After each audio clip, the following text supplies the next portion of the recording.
There's a specific kind of pain that doesn't come from strangers. It comes from hearing that your own relatives are whispering about you at gatherings you are no longer invited to. It comes from realizing your name has become a story and you're not the one telling it.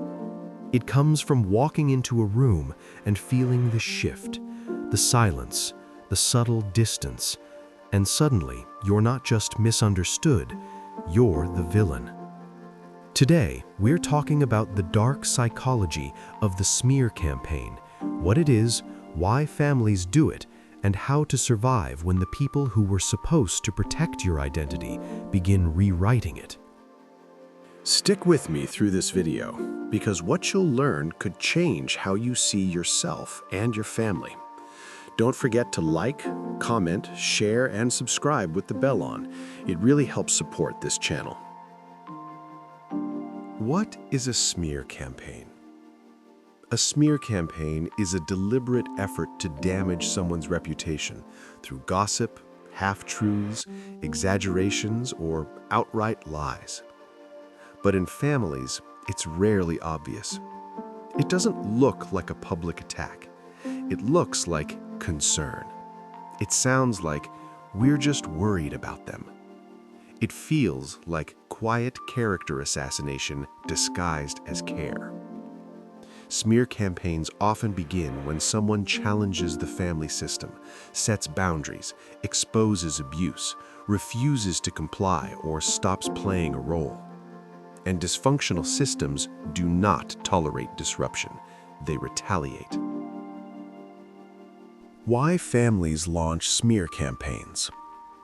Smear campaigns are not random. They serve psychological functions within unhealthy family systems. Here's what's usually happening beneath the surface. 1. Control through isolation. If you start thinking independently, setting boundaries, or distancing yourself, the system perceives you as a threat. So, what's the fastest way to neutralize a threat? Isolate them. By turning relatives against you, the family cuts off your support network. If no one believes you, no one will side with you. If no one sides with you, you're easier to control or easier to discard. It's social exile, and it's intentional. Protecting the family image. Many dysfunctional families are obsessed with appearances. The image matters more than the truth. If you speak up about abuse, favoritism, addiction, manipulation, or neglect, you disrupt the illusion of the perfect family. Instead of addressing the issue, they attack the messenger.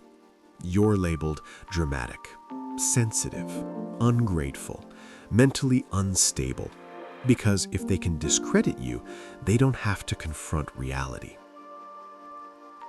Scapegoating dynamics. In toxic family systems, there's often an unspoken role assignment. The golden child, the caretaker, the invisible one, and the scapegoat. The scapegoat carries the family's unresolved shame, anger, and dysfunction. When tension rises, it gets projected onto one person. If you've ever felt like everything somehow becomes your fault, even things you didn't cause, you may have been assigned this role. Smear campaigns reinforce scapegoating. They keep the narrative simple. If something's wrong, it's because of them, and everyone else gets to feel innocent. 4. Narcissistic injury and revenge. If a parent or sibling has strong narcissistic traits, your independence can feel like betrayal. When you set a boundary, they experience it not as self-respect, but as rejection. And rejection triggers rage. Instead of expressing that rage directly, they may weaponize reputation. They recruit allies. They distort events. They play the victim. And suddenly, they're telling everyone how much they've tried with you. The smear campaign becomes punishment for not complying. How smear campaigns actually work. They rarely begin with dramatic lies. They begin subtly. selective storytelling, omitting key details, framing your reaction without mentioning the provocation, sharing private information to embarrass you, planting seeds of doubt about your mental health. Over time, repetition builds credibility. If enough people hear the same version of events, it becomes truth. And here's the cruel part. Most extended family members won't investigate. They'll align with whoever speaks first or whoever holds the most power. Smear campaigns thrive on convenience. The psychological impact on you. Being smeared by strangers hurts. Being smeared by family destabilizes your identity. You may start questioning yourself. Am I the problem? Did I overreact?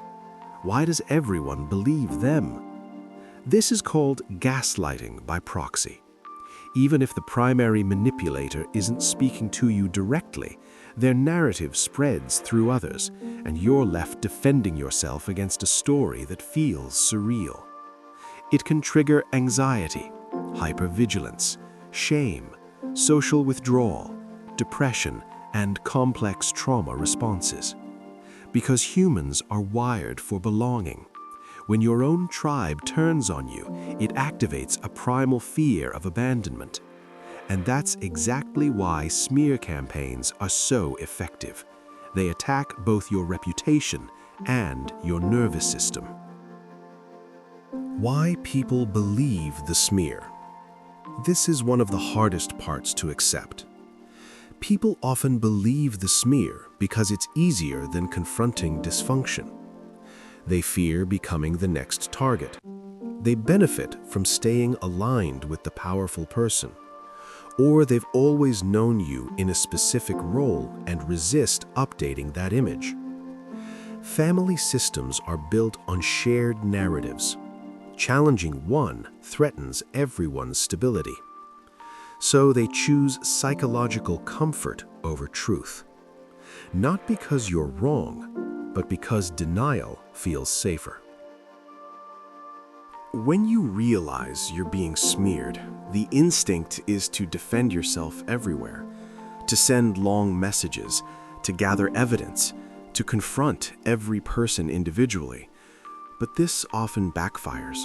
Why? Because smear campaigns are emotional, not logical. People who've accepted the narrative are rarely looking for facts. Over-explaining can make you look reactive. Confrontation can be twisted into, see, they're unstable. The system feeds on your attempts to correct it. What actually protects you? You protect your sanity, not your image. Document reality. Keep records for your own clarity, not to convince everyone, but to anchor yourself in truth. Strengthen external support. Therapy, trusted friends, communities outside the family. Build a life where their narrative doesn't define you. Detach from the courtroom. You don't have to defend yourself in a trial you never agreed to attend. Let time expose patterns. Manipulators eventually repeat behavior. Some people will notice, some won't. But you don't have to orchestrate exposure. And accept that you may lose some people. Not everyone is meant to come with you into your healed life. And that's painful. But staying silent to preserve reputation costs more. Smear campaigns often intensify when you're growing. When you stop tolerating disrespect. When you stop absorbing blame. When you stop playing the role assigned to you. Your growth destabilizes the system. And systems resist change. If your family turned against you after you found your voice, that tells you something. Healthy systems adjust. Unhealthy systems attack. Reclaiming your identity. A smear campaign tries to define you from the outside, Healing requires defining yourself from within. You are not the version of you told at family dinners. You are not the distorted narrative repeated behind your back. You are not the projection of someone else's shame. You are the person who dared to disrupt dysfunction. And that comes with a cost. But it also comes with freedom. Because once you realize their unity was built on silence, you stop mistaking exclusion for failure. Sometimes being cast out is not rejection. It's graduation. Your journey to understanding and healing doesn't have to stop now. Like, comment, share, and subscribe with the bell on to stay connected, and dive into our other videos for more insights you won't find anywhere else.